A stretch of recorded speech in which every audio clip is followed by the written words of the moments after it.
வணக்க நண்பர்களே, நம்ம இன்னைக்கு என்ன பார்க்க போறோம்னா, நம்ம கடலில் நடந்த ஒரு சின்ன நிகழ்வு தாங்க பார்க்க போகிறோம்.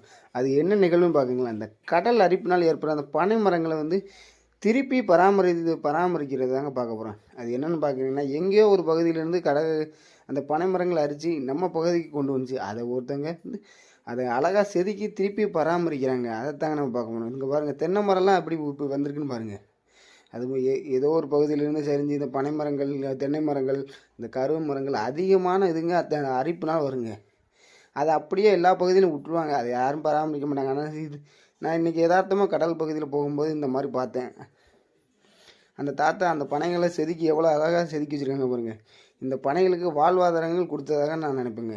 ஏன்னா இந்த பனைகள் அப்படியே விட்டுருந்தா அதோடு அழிஞ்சிருக்கும். ஆனால் அதை வந்து பராமரிச்சிட்டாங்கன்னா அது ஒரு பக்கம் இன்னும் அதோட ஆயுள் காலங்கள் இன்னும் முடியலதாங்க நான் நினைப்பேன். இன்னொரு பனை மரத்தை பாருங்கள், அந்த கடலுக்குள்ளே வந்து திருப்பி அதை செதுக்கிறதுக்கான அது முழுசாக இருக்கிறத வெட்டி செதுக்கிட்டு இருக்காங்க. இந்த மாதிரி பனை மரங்கள் இருந்தால் அதை மட்டும் நல்லா செதுக்கிட்டாங்க. அதுக்கு ஒரு வாழ்வாதாரங்கள் கொடுத்த மாதிரி